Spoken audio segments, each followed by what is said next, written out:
Quand on semble douter de l'amour de Dieu et manquer de confiance en ses promesses, on nous déshonore et on contriste le Saint-Esprit.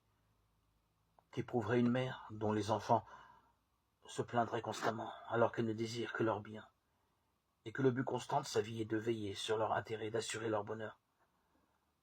S'il doutait de son amour, cela suffirait pour lui briser le cœur. Que penseraient des parents que leurs enfants traiteraient de cette manière?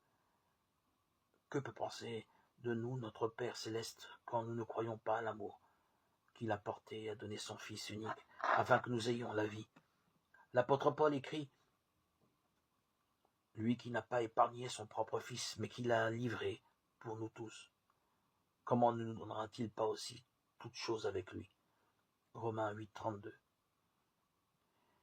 Et pourtant, ils sont nombreux ceux qui, par leur action, si ce n'est par leurs paroles, disent: ce n'est pas pour moi que le Seigneur parle ainsi.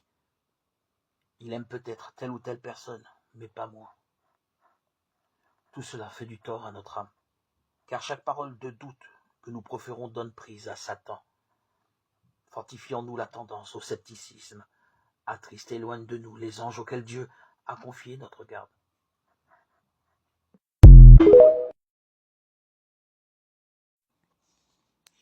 Les temps de pauvreté, et donc les temps des martyrs de toutes sortes, sont les temps forts du témoignage, de l'apostolat et de la mission. Dans sa pauvreté, nos communautés ne doivent pas se confondre plus avec le royaume, mais aspirer après lui. Elle ne s'adore pas elle-même, elle adore le Christ, elle se sait signe, et elle le devient en effet. C'est en ces temps, tout particulièrement, que l'Esprit de Dieu, s'il se soumet en quelque sorte à la dynamique humaine, peut aussi l'informer, la guider, la hâter vers une fin précise, qui est la parousie.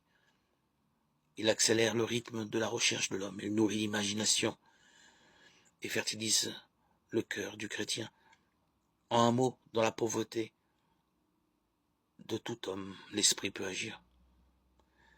Mais pourquoi évoquer la dynamique du royaume et de son signe, qui est l'Église, à propos du discours sur la montagne? Pour la raison que les béatitudes sont la base de l'évolution de l'Église, de toute communauté, de toute paroisse, qu'elles sont, dans toutes ces étapes, l'élément fondamental.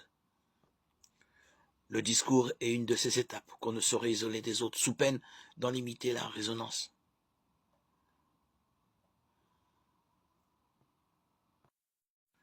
Dans un cœur où la loi l'emporte sur le dialogue avec Dieu, le salut apparaît comme une œuvre personnelle, plus que comme un don paternel de Dieu.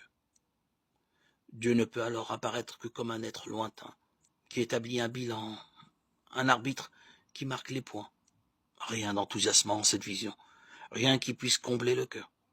Qu'est-ce qui remplit le cœur d'un vainqueur de la course atlantique en solitaire?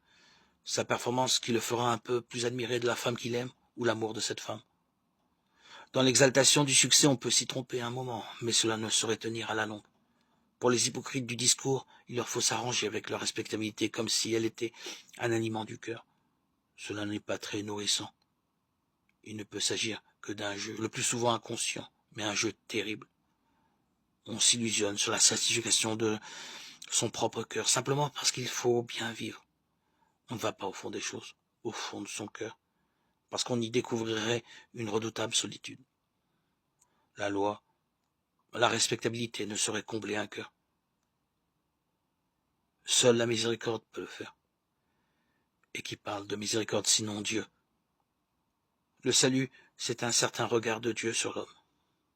Si l'on n'a pas conscience de ce regard au plus profond du cœur, de ce regard de miséricorde au plus profond du péché, comment pourrait-on être réellement heureux?